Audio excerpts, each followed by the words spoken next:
Bonjour à tous, c'est Isabelle qui vous revient pour une nouvelle vidéo. Aujourd'hui dans la vidéo, on va parler de pourquoi est-ce que je n'ai rien dit de ma grossesse, malgré que ça soit mon 3e trimestre. Je suis rendue assez loin dans ma grossesse et j'ai rien dit. Et certaines autres petites choses que je pourrais parler comme ma routine de couche lavable, tout ça. Et ce que vous voyez en ce moment, c'est mon pliage de linge qui est composé pas mal juste de pyjama.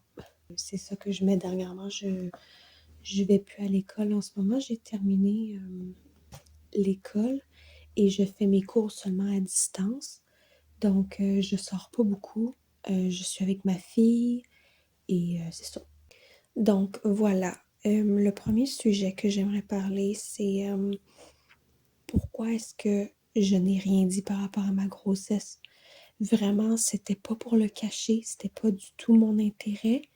Vraiment pas. C'est comme je vous mens pas du tout quand je dis que je voulais pas le cacher, c'est que moi, en tant que telle, je dois dire que j'ai quand même fait dans cette grossesse-ci que j'ai en ce moment, j'ai fait un genre de déni de grossesse pendant longtemps, pour cette grossesse-ci.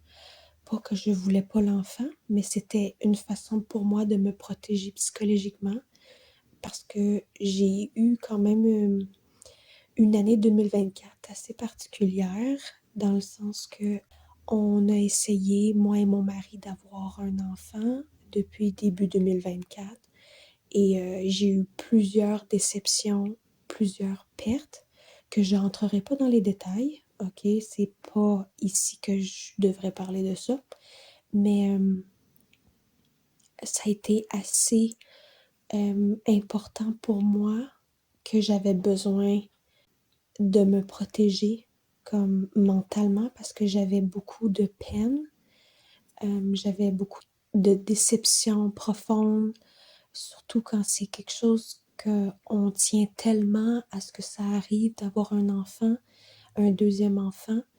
J'ai eu beaucoup de peine. Donc c'est pour ça que, et là, juin, juillet 2024, je dirais même mai, j'ai commencé à me dire dans le fond que je devrais arrêter de me sentir de cette manière-là parce que c'est pas sain pour moi de me sentir triste constamment parce que ça fonctionne pas et que en fait c'est pas juste que ça fonctionne pas, c'est que ça fonctionne mais en fait ça reste pas. C'est tout ce que je vais dire par rapport à ça. Et dans le fond, au mois de mai, juin, juillet, j'ai commencé à me dire en fait que j'ai pas besoin de souffrir comme ça. Puis en fait, ma fille est bien assez pour moi. Ma fille en santé, que j'ai pas eu de difficulté à avoir. Je suis très heureuse d'avoir ma fille et en fait, elle est assez pour moi. C'est vraiment ça que j'ai commencé à me dire parce que en fait, j'essayais de trouver une façon de comme changer. J'essayais de trouver une différente approche pour que je sois plus heureuse, que je vive mieux avec la déception. Et c'est aussi à ce moment-là qu'on a arrêté d'essayer d'avoir un autre enfant. Et en tout cas, pour moi, j'ai arrêté d'essayer. Je n'espérais plus. En juin, j'espérais plus du tout que ça arrive parce qu'en fait, j'y croyais plus. Et donc, c'est ça, mai, juin, juillet, que là, j'ai commencé mes cours et j'ai décidé de choisir un autre chemin pour moi, pour ma santé. Donc, c'est vraiment ça. J'ai changé mon approche de vie. Moi, mon objectif, c'était de rester à la maison, d'avoir des enfants et de vivre, d'être une maman à la maison pendant un bon bout de temps. C'était ça que je voulais. Et là, quand que les choses se sont pas passées comme que je pensais, j'ai décidé de choisir un autre chemin qui me rendrait heureuse aussi, comme faire des nouveaux cours à l'école, et d'avoir un diplôme et d'avoir un emploi et de me sentir accomplie en tant que personne. En fait, là, à ce moment-là, en juin, juillet, c'était ça vraiment que je voulais.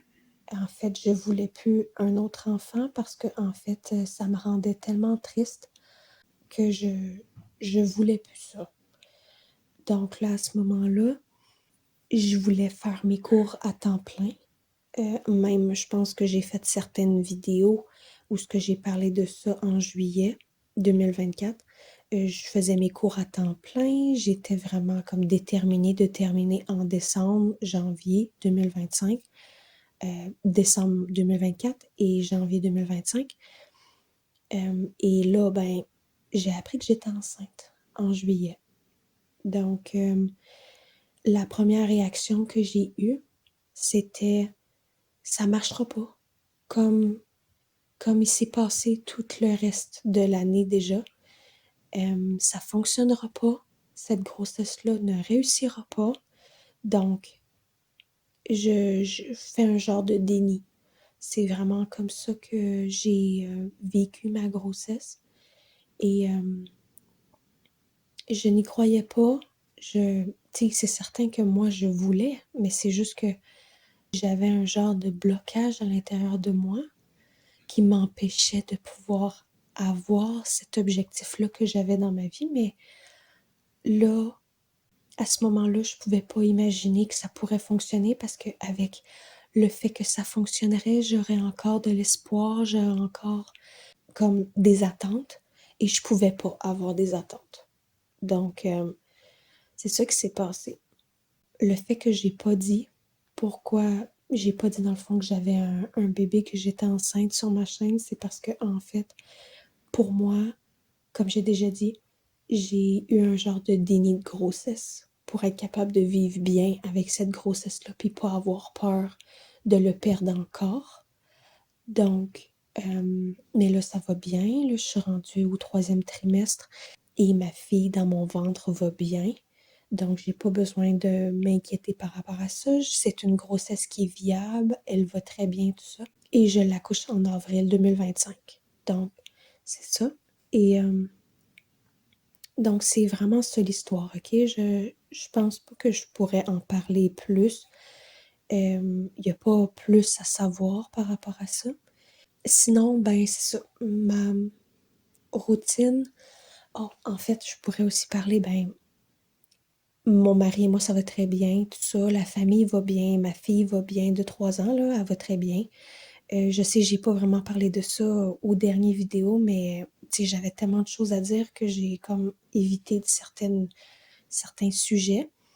Mais je suis vraiment excitée d'utiliser les couches lavables pour le prochain bébé. Tout le monde est très excité de voir une nouvelle petite fille qui arrive dans nos vies.